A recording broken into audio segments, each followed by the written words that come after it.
Hey guys, I'm Kirk. We have Rugged Ridge's XOR rear bumper with rear tire carrier, and we're going to install it on this JK. For this installation, I'll be using a crescent wrench, rubber mallet, 5mm Allen wrench, a 10, 13, 16, and 19mm open-end wrench, also a 3/4 socket set with a 16, 18, and extensions.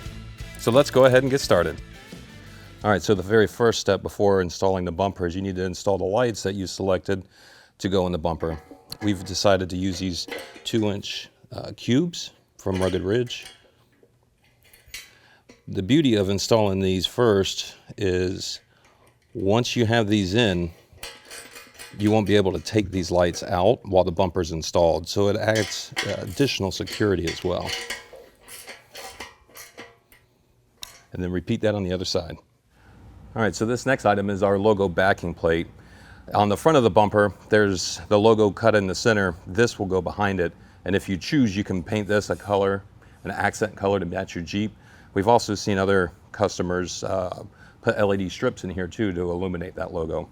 Just an added feature.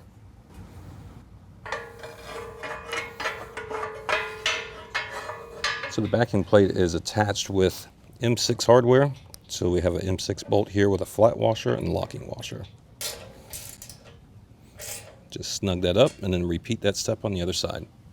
All right, before we lift the bumper and put it up to the Jeep, I want to discuss a few things with you first. The Crossmember, where it mounts, will mount with these M10 bolts, but it also includes a spacer plate.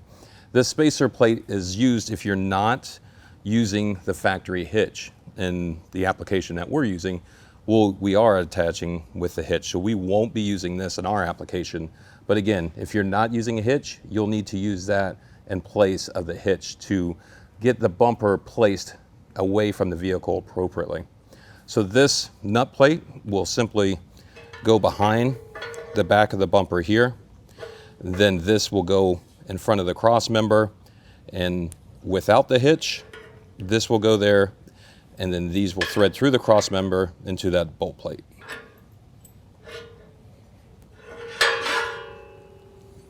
All right, so here we are with this factory hitch. We're going to reuse this in this application. We've already taken a cutoff wheel and cut these 2 nuts that are welded on from the factory. There is 2 different hitches that they use from Jeep that has those nuts in it and some don't. If you don't have a hitch, our Rugged Ridge hitch does not have those nuts welded on it. They're just simply holes just like what you see here. So this will sandwich the frame and get those holes aligned here, and then our bumper will slide up against that. All right, now we're going to install our L brackets into the frame rail. First, you want to make sure you get any dirt and debris cleaned out of the frame rails. And then this bracket simply installs inside the frame rail like this, and then our bumper plate, the bumper actually mounts to the face of that and will sandwich to the frame like so. Now to hold that in place, we're just going to put a piece of tape here just to keep it from sliding any further into the frame. There will be some adjustability, but that tape will allow it to stay there without pushing any further back. Repeat that on the other side. All right, now we're going to install the bumper. It's best to have a friend place this with you, and then what we've done is put tape against the body to protect it in case this bumper shifts. It'll help it from getting damaged or chipped. Now that we have the bumper in place, we're just going to simply align these holes into the frame and to that L bracket that we installed in the last step, and then install the M12 hardware. We're going to just simply thread this in hand tight for now, starting with the furthest back bolt. Now that I got this one in, I'm going to go to the other side and help my friend that's holding that side and thread that bolt in. All right, now that we've got that back bolt in, we're going to thread the front bolt in. And at this point, we're just going to hand tighten them, and then we'll get the cross member bolts in. All right, now we're going to install the bumper at the cross member. This is an aftermarket exhaust. With the factory exhaust, you're going to take your M10 bolt, the long bolt, and put it above the exhaust and then thread it through the hole. But with this exhaust, we're going to slide it in through here. And remember that it's going through this factory hitch If we weren't installing the factory hitch, then there would be the spacer plate, and then inside the bumper is our nut plate. So now I'm going to thread that into the nut plate, and it may take some adjustment and moving the bumper to get that to thread in, like so. So you're going to apply that to all 4 bolts.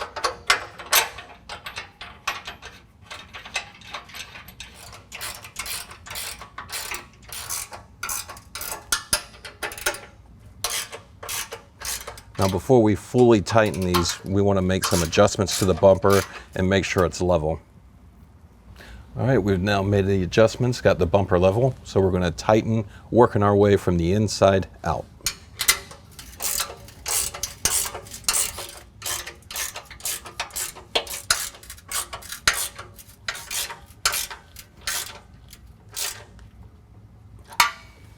All right, now we're going to tighten these mounts onto the side of the bumper.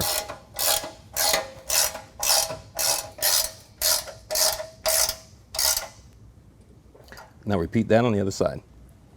All right, next we're going to install the tailgate plate. We've taken this area and cleaned it all up. You want to make sure you get this as free from dirt as possible to avoid any kind of scratches or anything to your paint. Next, it's going to use our M8 Allen heads through all these threaded holes, and it's going to use a flat washer and lock washer in each location. There's going to be one item that's going to have the rubber bumper, and that one's only going to use the M8 Allen head with a lock washer. And then that'll thread into this bottom lower hole. All right, and here's our tailgate plate going onto the body of the Jeep.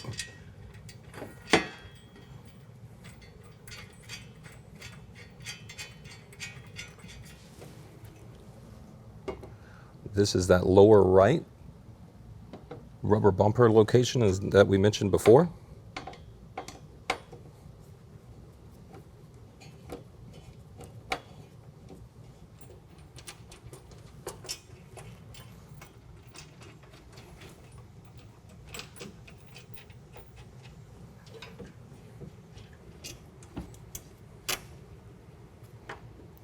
So when tightening this hardware, you don't want to over tighten these. These have nutserts inside the tailgate. So you just want to really kind of watch that spring lock washer. Once it compresses and it's snug, you want to stop right there. All right, the next step is to install our tire carrier, but before that, we're going to have to do a little bit of pre-installation. So we're going to grease these bearings, and to do these, you just need to really press the grease in to the sides and just watch it as it comes through each one of the rollers and really drive them in there nice. These bearings are actually really over-engineered for this application. These are wheel bearings that are used on a vehicle that are good for over 100,000 miles. Obviously, this is just going to swing out and hold your tire carrier, so no need for additional Zerk fittings to service this. This is going to be plenty enough. Over-engineered is better for you, and it makes a better product. All right, now that we have these grease, I want to take the larger 35mm bearing, place it into the bottom of the tire carrier, and take this rubber seal and place it in the bottom. What you want to do is just make sure you get that into an even fit by tapping around there and making sure it's flush. All right, now we're going to install the wheel carrier. We're placing it over the spindle. Remember that has that large 35mm bearing inside of it with the seal at the base of that. Now that we've slipped that over, we're going to take the smaller 25mm bearing, drop that in, rotate a little bit to get it to drop.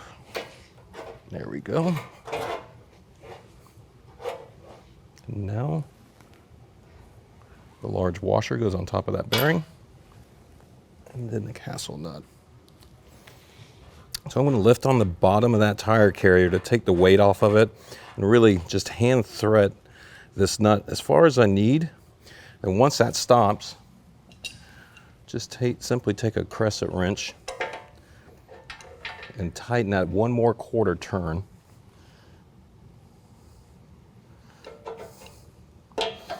And then make it to where we can see where the pin can slide into the hole. We're going to slide that through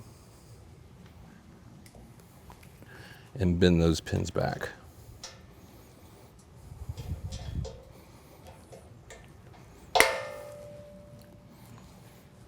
All right, next we're going to install the cap over this bearing.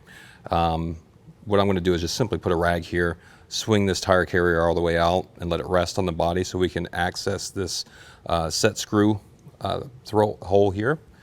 But first the cap, we're going to put a little bit of silicone on top of this. With this silicone, it'll keep dirt and debris out of your bearing, keeping that clean, and it'll also give it a watertight seal. So you want to line that hole with that screw hole there. It's a tight fit, but that's what you want. All right, now the set screw goes into the cap.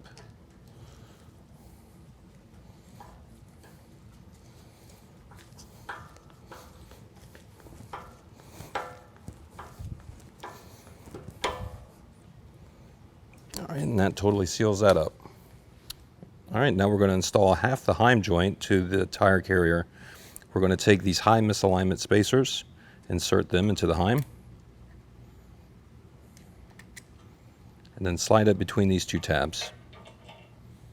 Next, we're going to take our M10 hardware with flat washer, feed it through the top, then flat washer, lock washer, and nut. And now we're ready to install the other half of the heim. Now we're going to tighten that M10 hardware.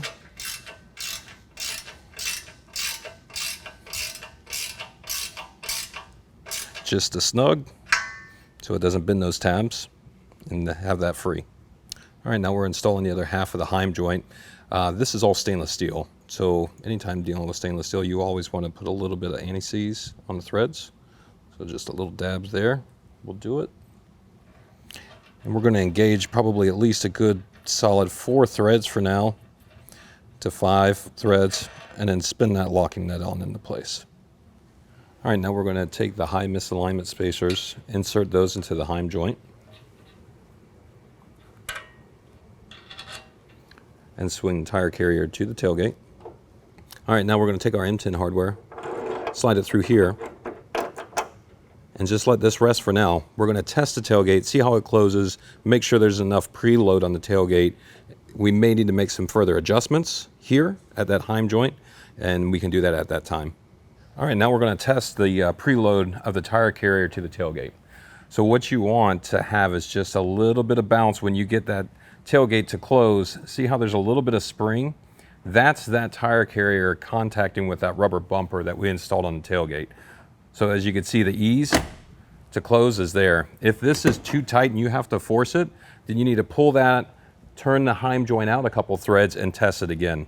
Or if it just automatically closes without any force at all, then you need to undo your heim joint and tighten it. So this is right where you want it, where there's a little bit of spring, but it's still easy to close. All right, now we're going to tighten our heim joint that we've made our adjustments. We need a flat washer, lock washer on the bottom of it, 10mm nut.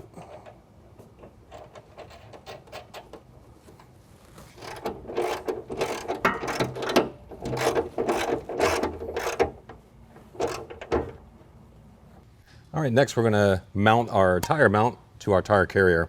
You want to take a little bit of time and measure what size tire you're going to use, so the base of the tire rests inside this cutout, but have it as low as possible so you can get more visibility out your back window. We're running a 37, and it's going to go into the 4th hole to give us the maximum visibility as possible. Next, we're going to insert our M12 hardware with flat washer, and then place a flat washer on the backside, lock washer, and nut.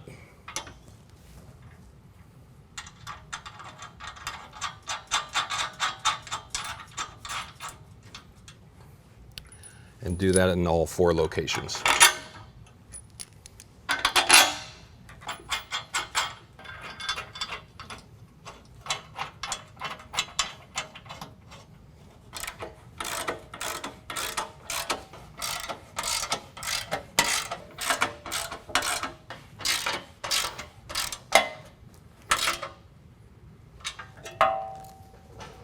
All right, next we're going to install the second half of our tire mount. It slides over what we just installed, and then hardware will go into 3 locations. Now what's unique about this is you have this much adjustability for your tire depth, for the offset of your tire. So if you have a deep offset tire, you're going to want that pushed all the way in. If you have more of an OE tire, you'll need to measure that and determine that before tightening this. So flat washer, lock washer, nut.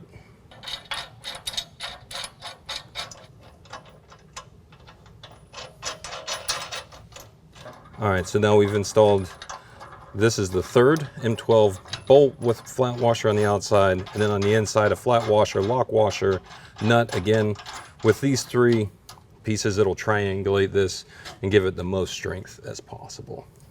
And now we'll just go ahead and fully tighten that.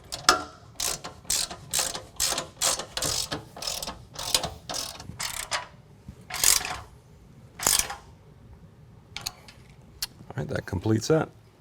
All right, the last function of this is we include a high lift jack mount. So you can include this or not, it's totally up to you.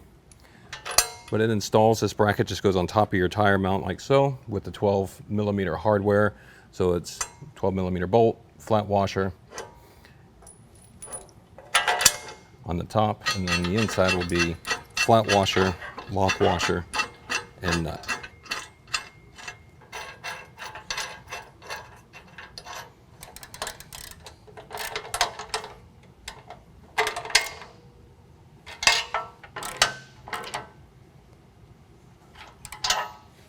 All right, now we're going to install our high lift jack. As you notice, the nose of the jack is fitting inside a cutout of our tire carrier.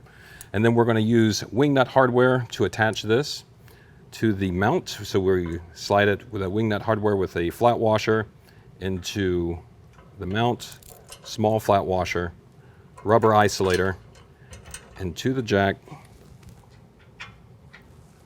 and then a flat washer on the back side of the jack.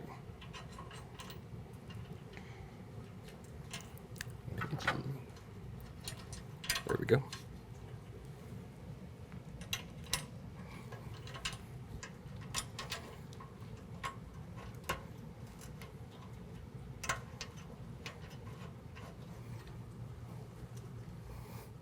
And then that way you can just hand tighten this, and when you're out on the trailer, there's no specialty tools necessary to take it off.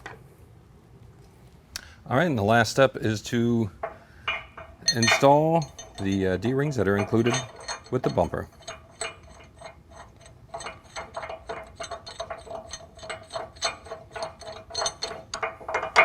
I'll just repeat that on the other side. All right, that completes the install. When you do this, you want to give yourself about an hour, hour and a half, and make sure you have a friend to help lift and do the heavy parts of it. If you have any questions or concerns, give us a call or see us online.